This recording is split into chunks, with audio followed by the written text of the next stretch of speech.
Hi everyone, good afternoon and welcome to day number 3 of Asia DAX Week. We are now broadcasting live from the Asia Blockchain Center, who is our main supporter and sponsor for the entire week of content.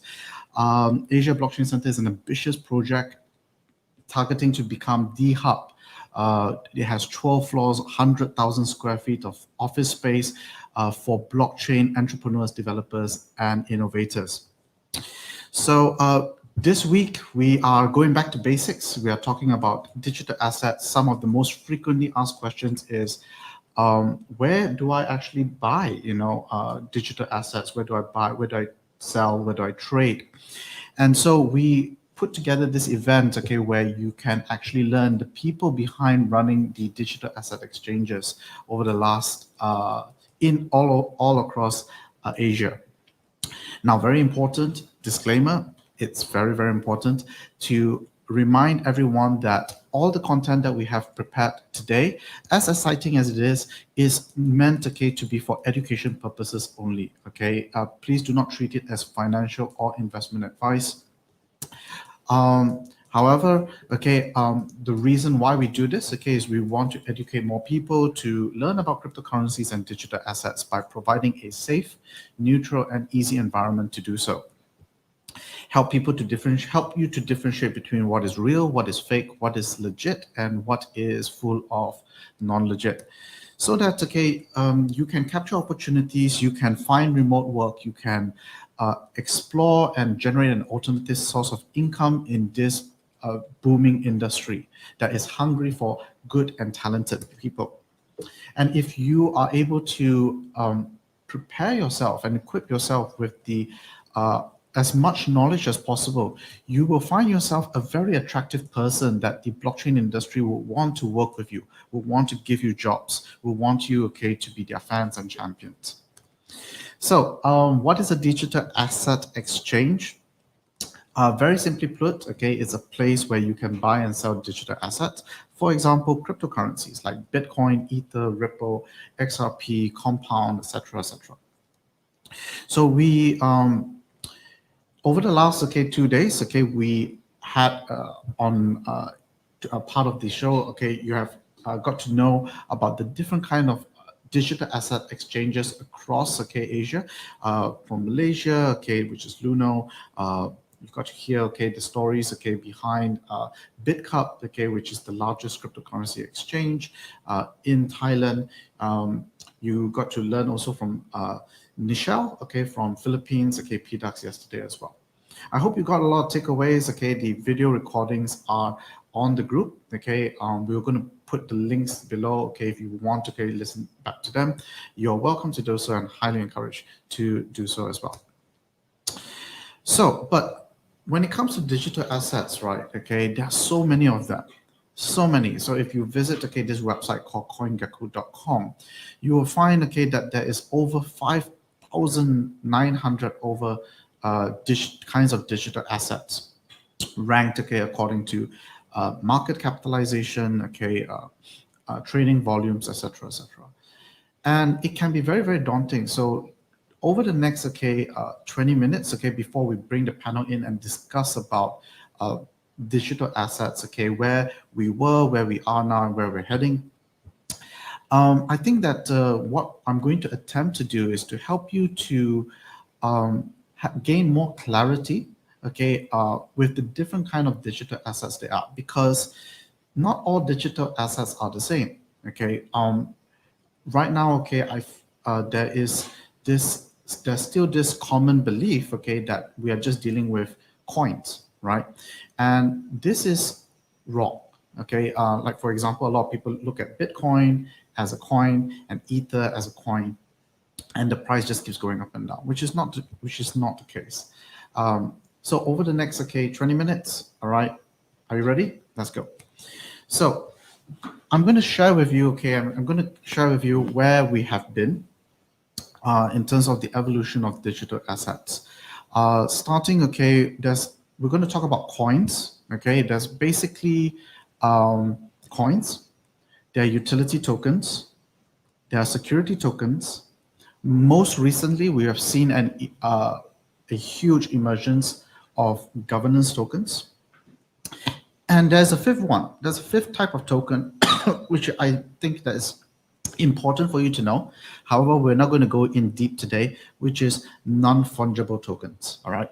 So we're going to talk about, okay, the first four, okay, in depth. So the first kind of digital asset, okay, are coins, right?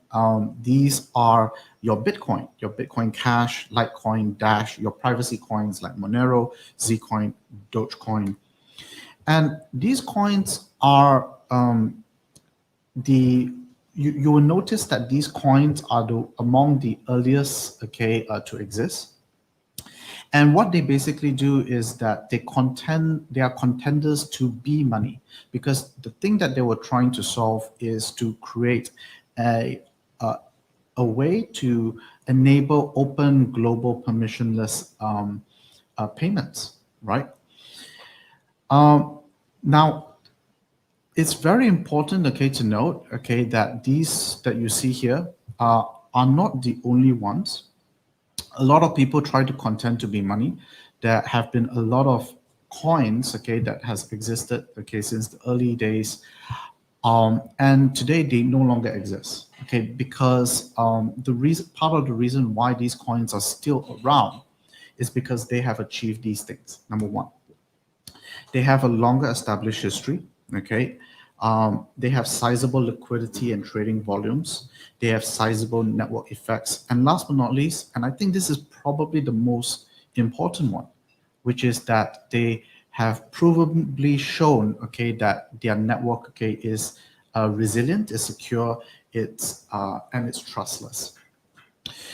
So this is very, very important, okay, to know, because to know, especially when you start, okay, to hear of emerging coins that want to be coins, it's very hard, okay, to be another Bitcoin.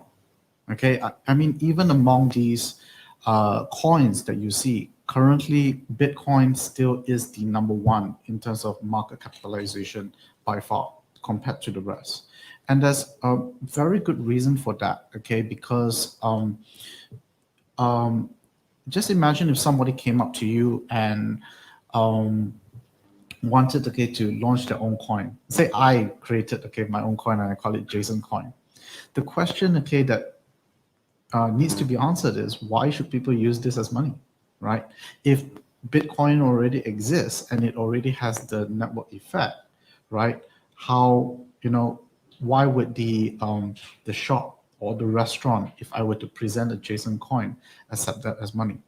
So there's a whole range, okay, of it's an entire deep, okay, study of it's a combination of game theory, of cryptography, of cybersecurity, all in one, okay, that actually has led, okay, to these coins, okay, to brought these coins to where they are today.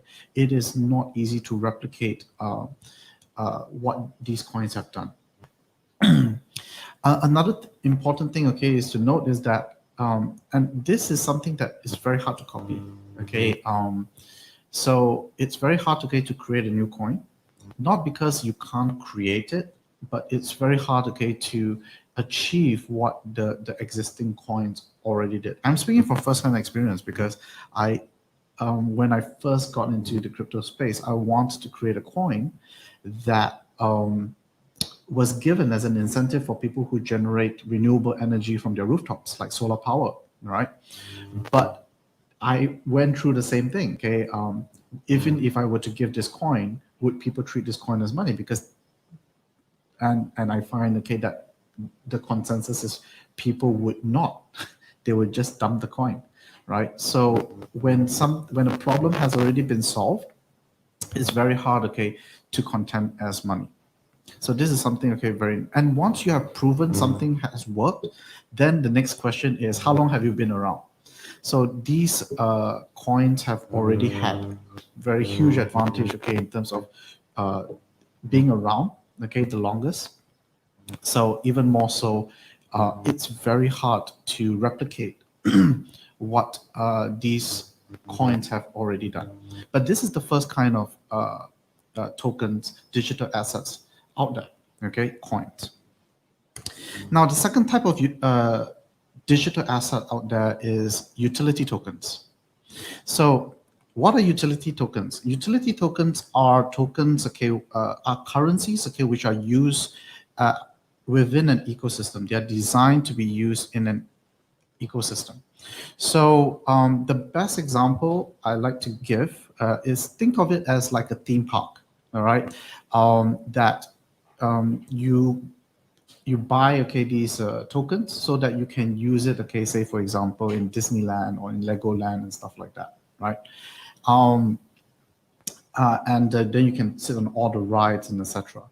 So an example of a utility token, and by far probably the most utilize utility token today is the Ether, okay, which is the currency in the Ethereum ecosystem.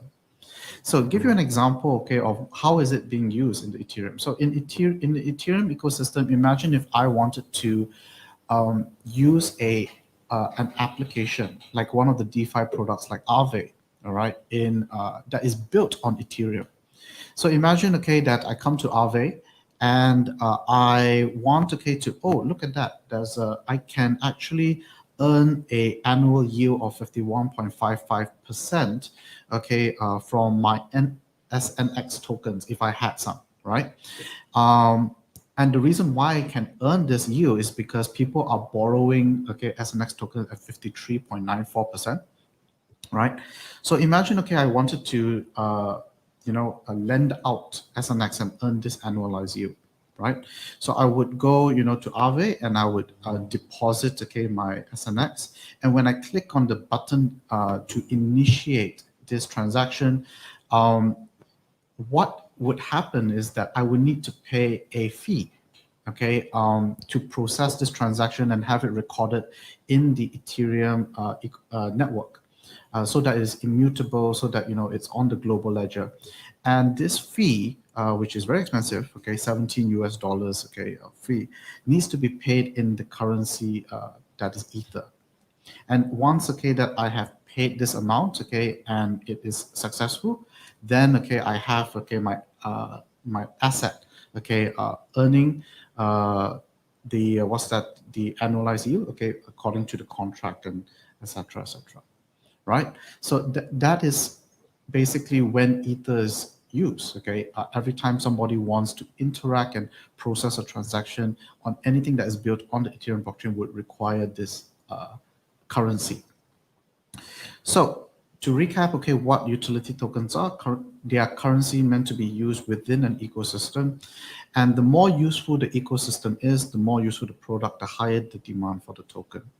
Now, maybe an exercise that is very useful, okay, for you listening in right now, is to go to coingecko.com and look down the list. And can you identify who are the other utility tokens, okay, that you can see in the list? Here are some of the other examples which are building, okay, similar, okay, but they are innovating, okay, on top of what, okay, already exists in the Ethereum system, like Polkadot, Cosmos, Cardano, Tezos, Tron, EOS, etc., etc.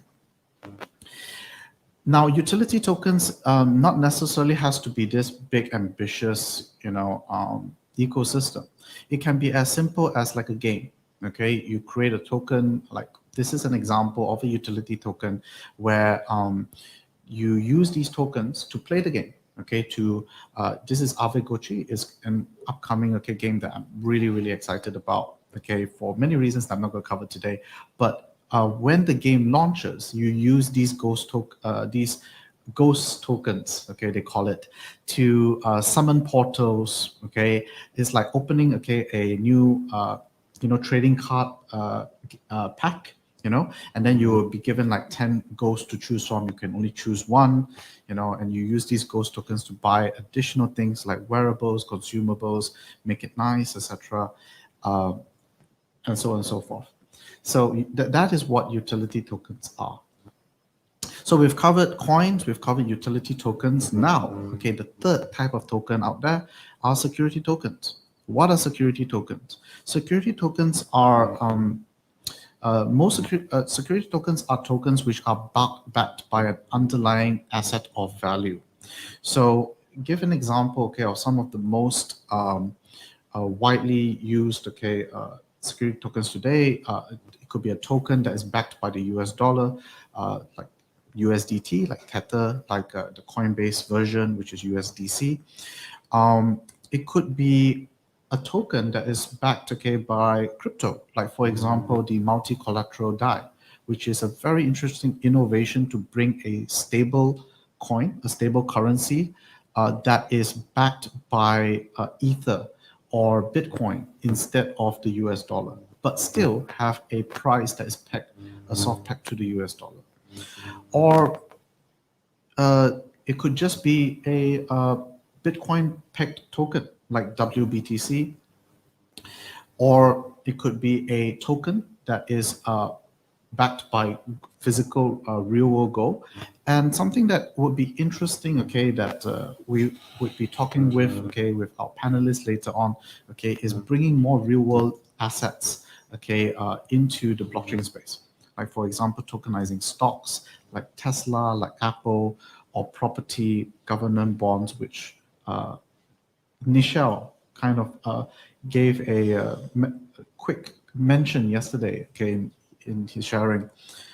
So what is important to note about security tokens is that security tokens promise a financial return. It could be a token that is given, okay, so that you have share of profits, or there's a promise, okay, of appreciation. You can redeem it later, okay, you can redeem it now.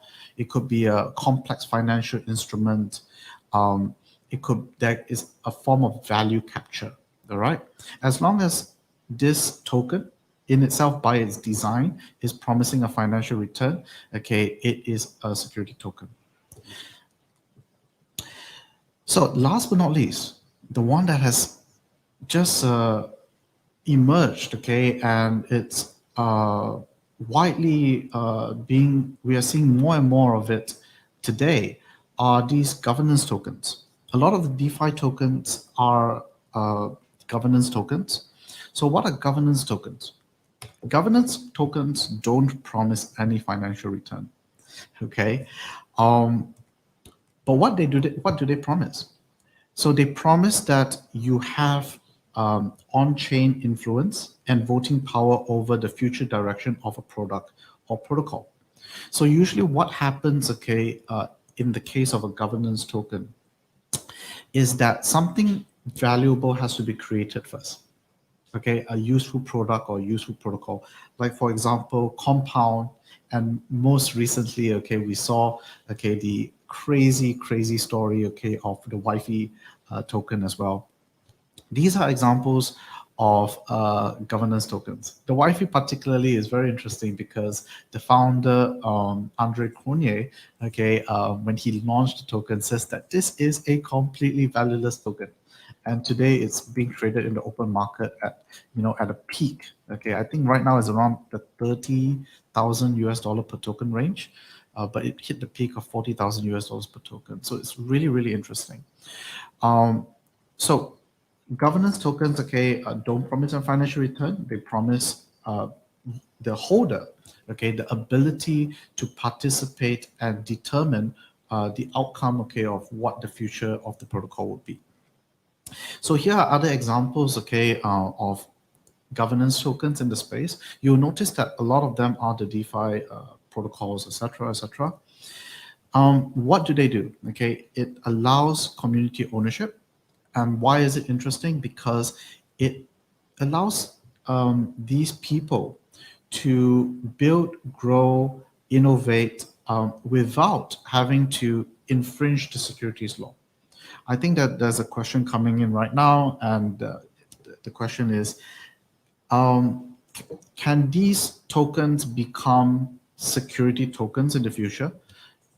It's possible, but right now it isn't.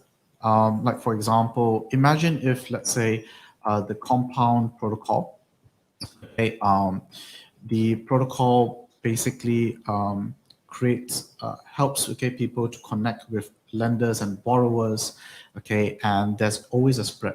Imagine, okay, that the community were to put up a vote, a proposal, and says that, can we capture some value to reward, okay, the token holders, okay, with a share of these revenue. When that happens, then it then would fall under the. I think that is very likely, okay, that it would fall under the securities, the relevant, okay, authorities, okay, purview. But because, okay, there is no promise of financial return, okay, on the token design.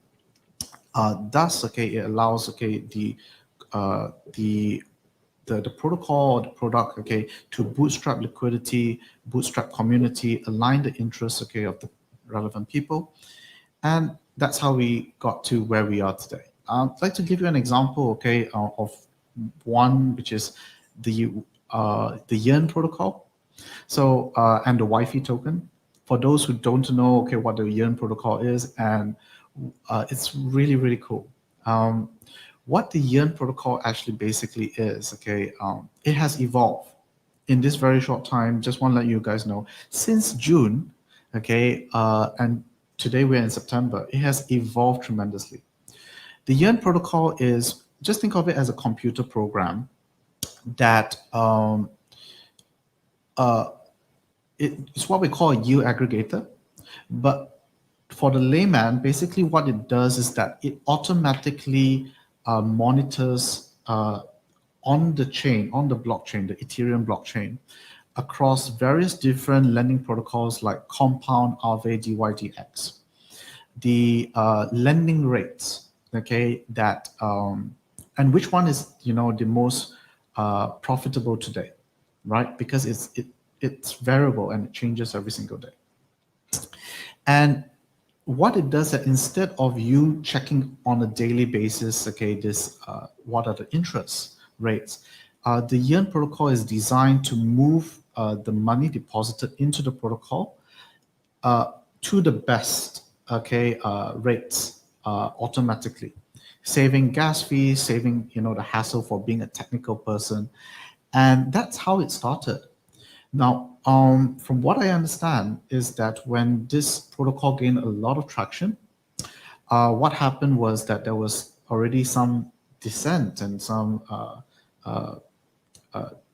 people in the community was complaining that, okay, that this should be decentralized. So this is exactly what the founder did, and he then introduced, okay, the Wi-Fi token as a governance token, so that, you know, and there was no pre-mine, there was no, it was a fair launch.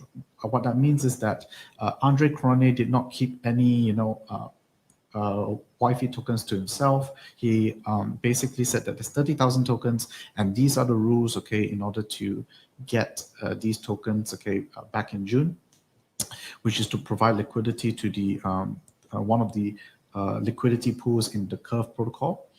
And when that happened, okay, and all the 30,000, okay, Curve tokens was distributed, then now you have this a lot of, you know, token holders who can decide, okay, the future of the protocol.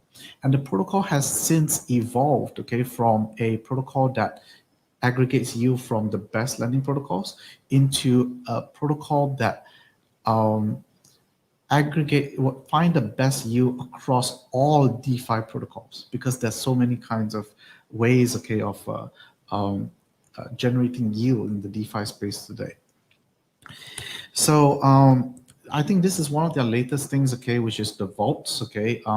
The most popular one that got a lot of traction, I think this was released just only 2 weeks ago, and it has already collected about like 200 ETH, okay, in the ETH vault. So if, let's say, for example, if I'm not if I have idle cryptocurrencies right now, like if I have idle ETH, it's not doing anything, it's just sitting in my wallet, and I don't have a strategy, right? What happens, okay, is that I can deposit my Ether into the Y vault, the YE vault, and the current strategy is earning, okay, the people who deposited into this vault 17.82 annualized yield, okay, instead of 0, okay, which is just sitting in your wallet. And and there's an entire community, okay, that is constantly, you know, putting in proposals and different kinds of strategies, and the community decides, okay, like for the person, okay, who have created this strategy, how should we reward this person as well?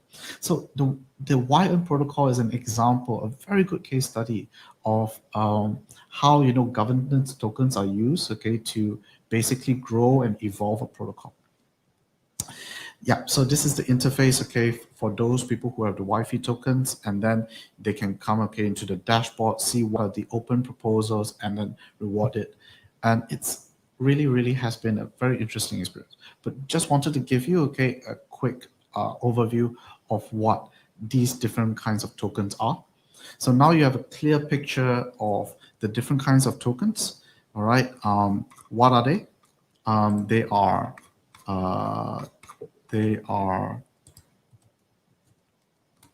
okay, coins, utility tokens, security tokens, governance tokens, and something that we're not going to cover today, but it's still important, is non-fungible tokens.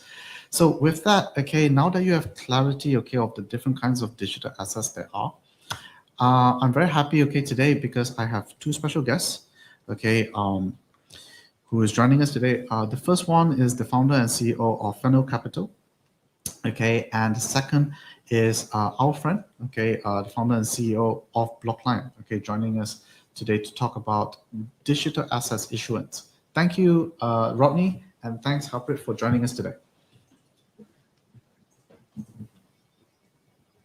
Rodney, you're muted. Thank you. You can hear me? Yes, loud and clear. Okay, great. Good afternoon to everybody. So I think the first question, okay, that I'd like to ask both of you, right, okay, in the digital asset space is what are you most excited about, okay, right now, okay, in terms of what the kinds of digital assets would you like to see more of, okay, in the next 6 months to a year? 6 months to a year. Okay. Harpreet, would you like to take this, or how shall I go first? You go first. Okay, great. Good afternoon, everybody. It's great to be here. I think one of the most exciting developments that is in the pipelines actually is the Securities Commission's guidelines on digital assets. That was actually issued on the 15th of January this year. It hasn't come into force, but what these guidelines do when they come into force will be to allow the issue of tokens that will and could potentially contain underlying rights to assets, much like a security token, as Jason described earlier.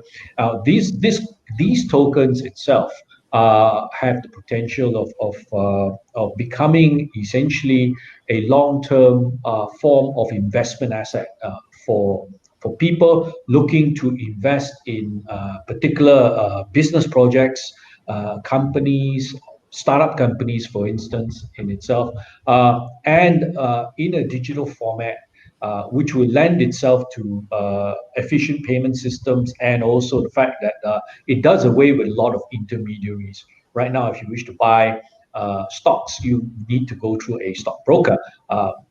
But now with a digital asset, a digital security token, you can buy stocks directly from your cell phone. All right. So this is one of the class of assets that are coming online. I think we need to in due course over the next few months, we will see the developments of and the licensing of what you call IEO platform operators, initial exchange operators.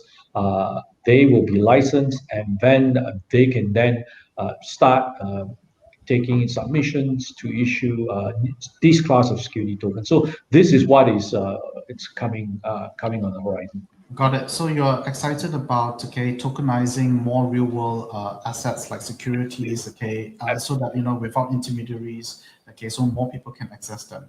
What about you, bro? I think you have to understand that there's actually two ecosystems that exist at the moment. One is the regulated ecosystem, and one more is the non-regulated. At the moment, we mainly see the non-regulated ecosystem that is out there in the market.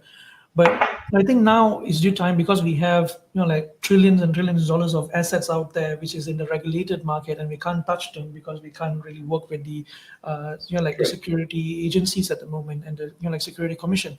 So now, once these kind of regulations start to come out, there will be more form of ideas that will be coming out. Let's say if there is like commodity-backed tokens, like gold-backed tokens, silver-backed tokens. There's going to be property-backed tokens, new form of real estate investment trusts. New kind of ways of raising capital for your company or your idea, and maybe even a utility token that are actually more structured in a way where the users own the part of the ecosystem, at the same time can use the ecosystem, right? there will be even easier access to not only giving capital to the companies to operate, at the same time also becoming an ecosystem ambassador of that ecosystem, and at the same time being a user. So imagine having a Grab today where you're like, when you buy the Grab points, at the same time you're the Grab company shareholder. You're like, if you were the early user, you basically would have hold the Grab points, and now you would basically have more valued Grab points, right? So just looking around that line, I think that is a huge possibility when we start to bring more real world applications and more real world assets back to these tokens and this whole new token economy. At the same time, kind of easing out the usability, the whole user experience of not only investing, but at the same time using this form of tokens out there. Right. So what I'm getting from both of you is that we don't have it yet, right? We don't have this regulation in place, but the thing that both of you are most looking forward to is actually seeing the regulations actually come into fold.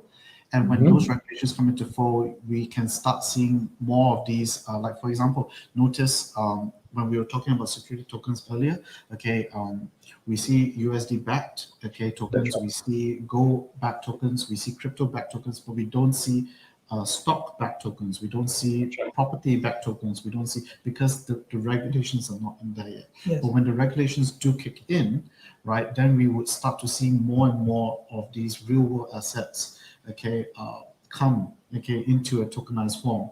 And then what will happen after that?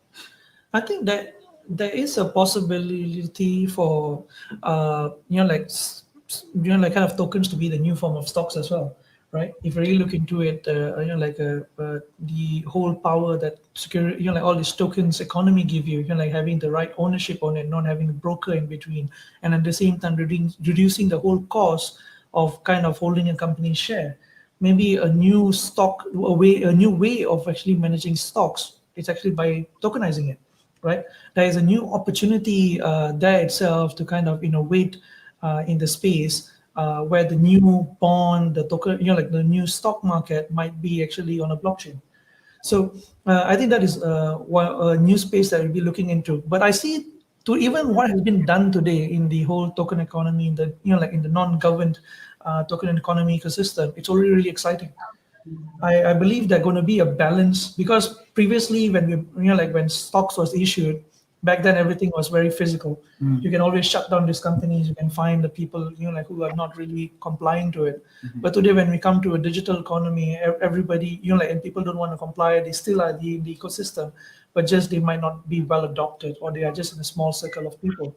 But over time, as more and more mainstream adoption comes in and more mainstream application happens, in this case, there's still going to be two ecosystems, the regulated and the non-regulated one, and they will be a kind of innovation spaces where kind of that like both will kind of counter each other and learn from each other, and both will improve, and in a way bringing us better products, bringing us better ideas, and at the same time bringing us more value as users. So, okay, so there's two things that I want to get into right now. The first one being is that I know that we don't know until we actually know, okay, because we are talking about things that has not happened yet.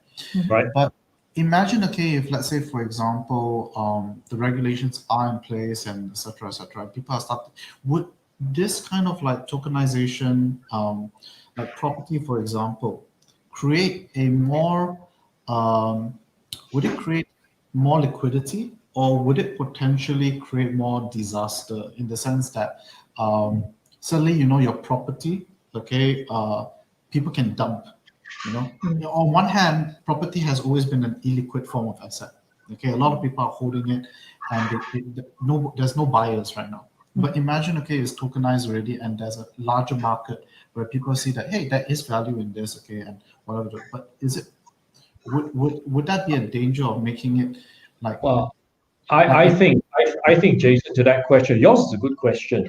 Will people dump properties simply because they're now unitized, actually, and available, tradable on the market? So, well, that argument will apply to any form of property, any form of business in itself. Okay, just because they are now unitized on a exchange, that, of course, you're right to say, it doesn't guarantee that the values will hold. Say there could be a panic and people may be able to dump and liquidate their holdings, but that applies to any form of property or security on securities on any stock exchange anywhere in the world.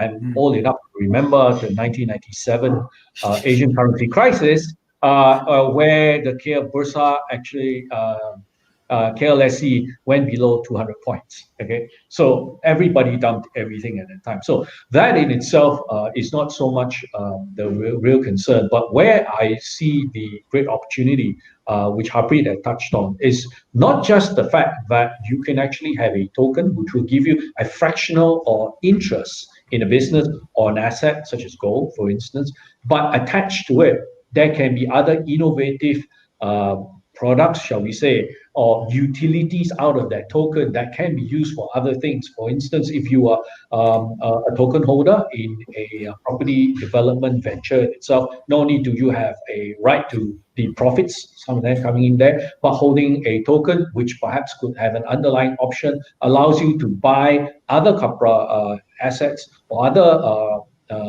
properties from the same company at a discount, for instance. All right. So those tokens itself will then have a value, at least the value of the discount per se. All right. So in other words, we can actually bundle more than just the traditional rights attaching to a normal share in a particular security token, and then create innovative products for consumers and for investors out there. You can also put different types of security products.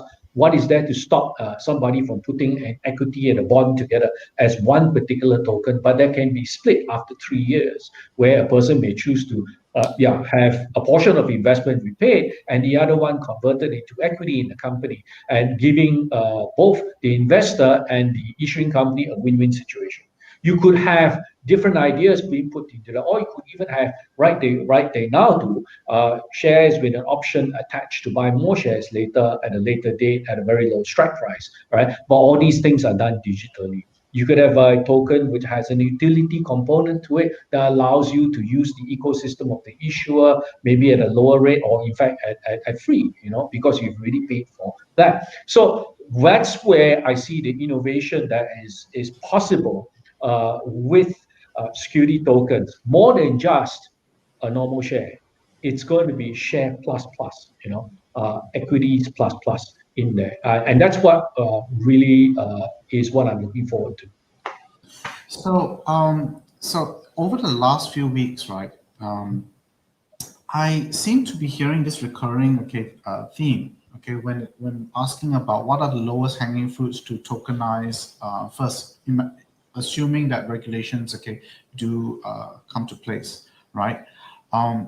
Surprisingly, I learned that it's not stocks. Okay, although the retail think of stocks, but it's not. It happens to be bonds and property. Why is that the case, Rodney?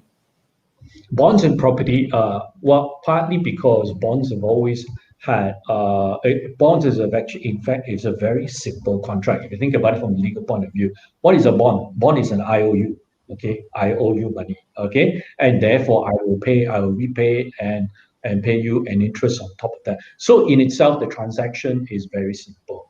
Furthermore, bonds are well understood by the investment public. There's an active bond market that exists in Malaysia and internationally.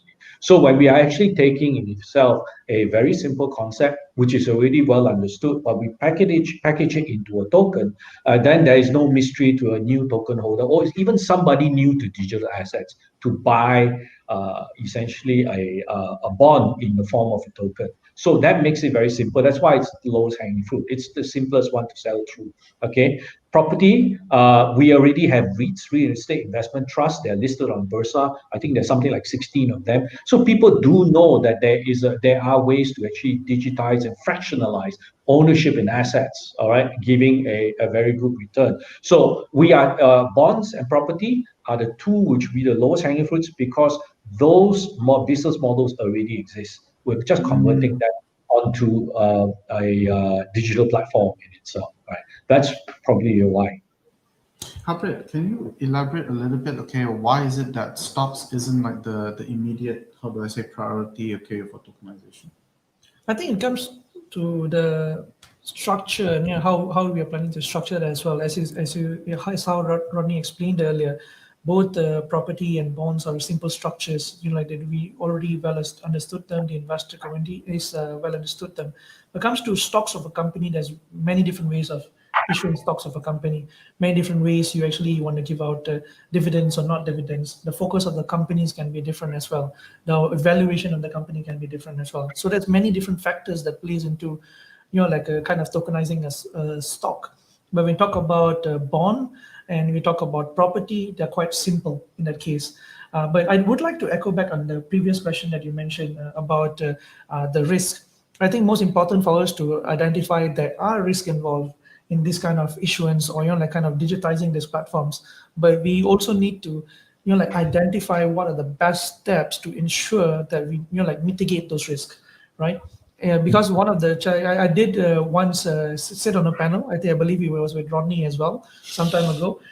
We actually did discuss about trade velocities, and like at the same time, we basically property is one of the most illiquid assets, and we are increasing the trade velocity of an illiquid asset. In this case, we kind of expediting a lot of the ownership transfers, and in this case, we can add in volatility, and like of that asset, and kind of jeopardize the property value. But if we can add in checks and balances where we do not, like have those volatilities, we can actually digitize it properly. And at the same time, allow more liquidity, more flow of money, easier access for people to invest. And at the same time, better financial inclusion, because now even the middle class and lower class can actually go up and invest into properties, maybe not owning all of it, but owning fractions of it, and have the potential of earning some sort of value out of these investments. So I think these are some of the things that I would like to echo on what we actually just discussed earlier. But let's go for tokenizing new assets. We have to take the baby steps in this case, identifying simple lower hanging fruits, tokenizing them, see what are the challenges, what are the things that we feel. Because today we are assuming that this is a simple like task, we can just go and digitize it and nothing will happen. But right, tomorrow suddenly once we go into the market, we will know how the market behaves around these bonds and all this ecosystem. But if let's say once we learn from that, then we can go on more and more complex structures and tokenize them as well. Right, got it. Okay, so my takeaway from that is keep things simple and short. For now. For now. For now. All right, okay, and then see what the problems that actually arise, surface, and then go from there. Correct. Now, we only have I think 5 to 10 minutes left. Okay, I'd like to find out from you, Rodney. Okay, you have many years in the legal field, many years experience in the legal field. You obviously have many friends also. Okay, lawyers and people from the financial background. Are your friends as equally excited about digital assets as you are?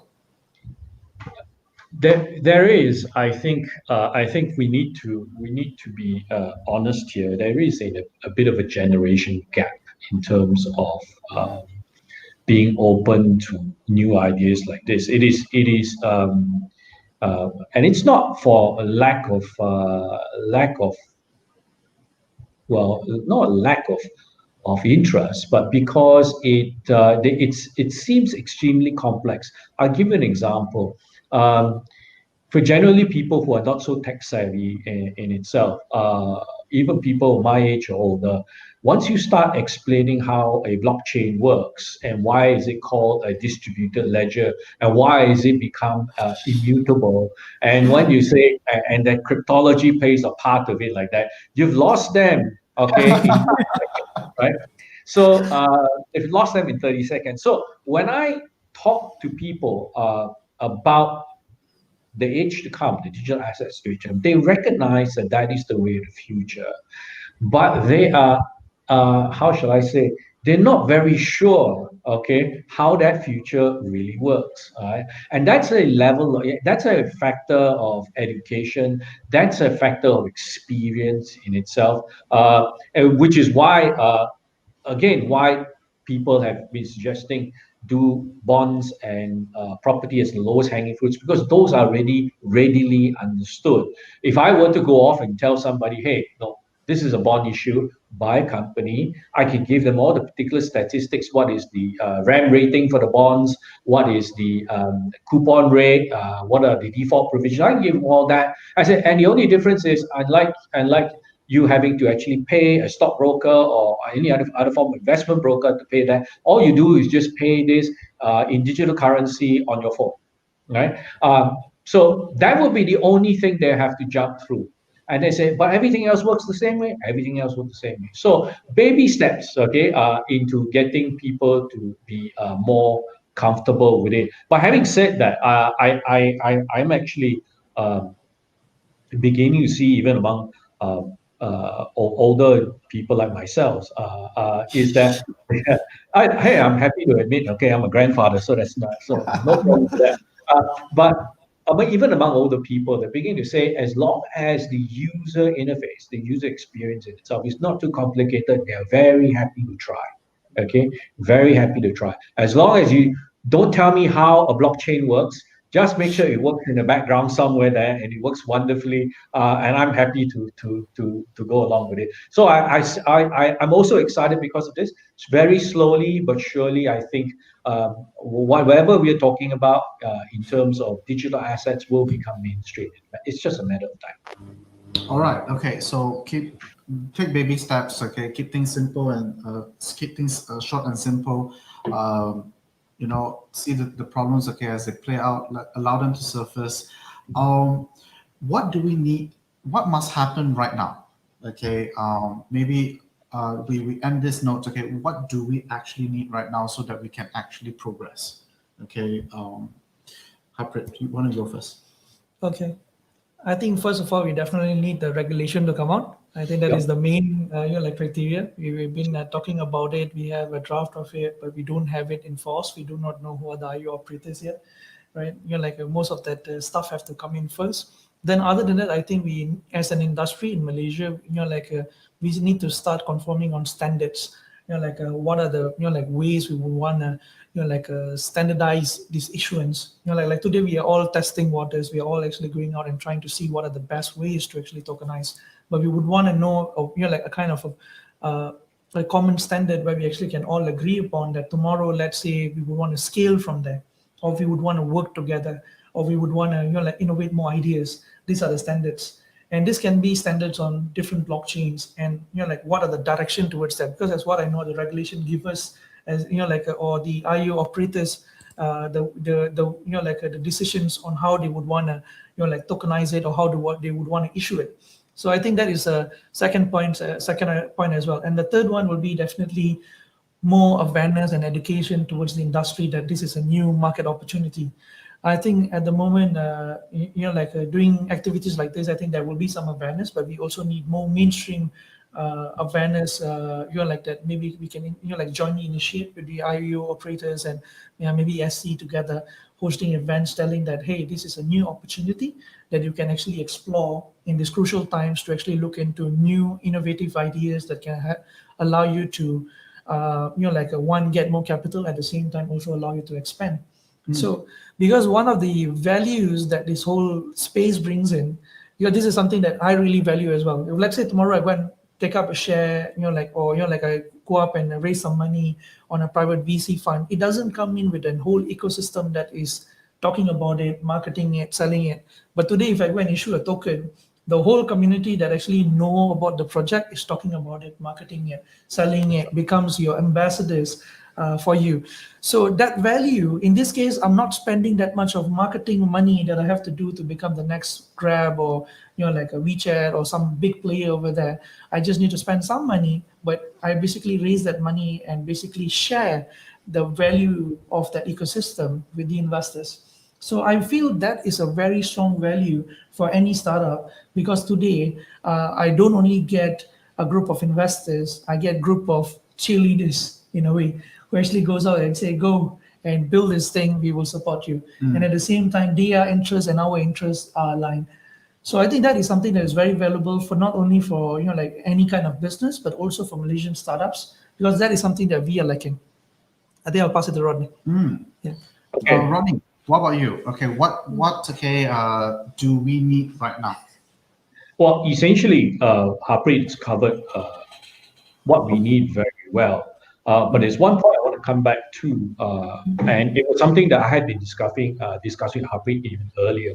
That of getting standards for the industry in itself, because I would imagine there would be at the end of the day several IEO operators, some of them tied to the existing exchanges, some of them not. All right, but what we do not want to have is IEO operators all operating to different standards and different ideas. What the regulations have given us is given us essentially what is the minimum procedure and criteria they want to see in our operations. That's all fine.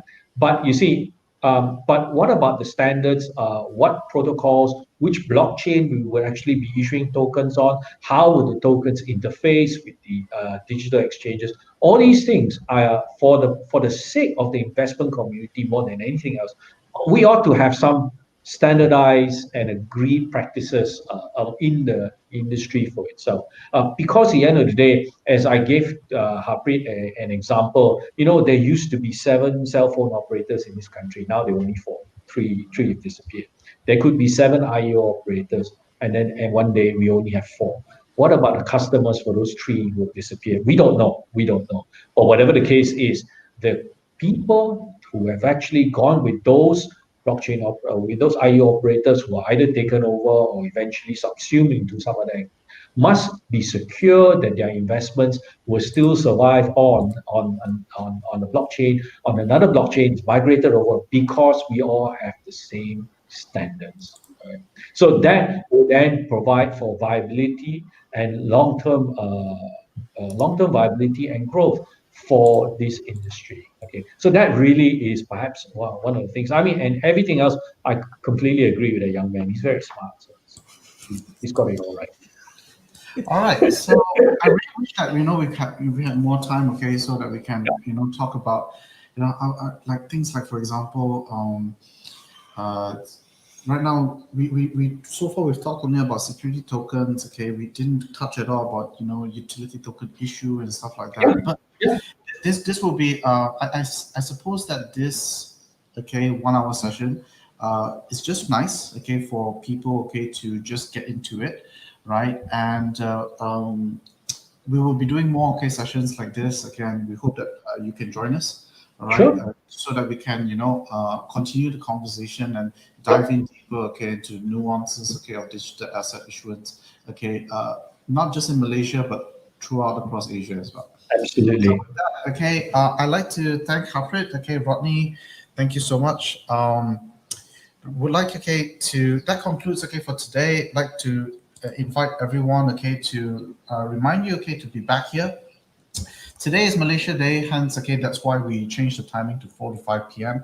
Tomorrow it is back to 8 to 9 p.m. We have a DAX panel, right? And we have tomorrow with us quite a very interesting new DAX, which is Dodo, and we get to learn, we invited the co-founder, all right, and Diane Dai, and she will be with us tomorrow, and we get to know her thoughts, of what, the future of decentralized exchange will be like, and learn more about their own protocol. So be back here tomorrow, 8 to 9 p.m. With that, everyone, again, thanks, Harpreet. I hope you guys, enjoy the session. Do let us know, in the comments if you did. All right, gain value from this, and we'll be doing more of this soon. Bye, everyone.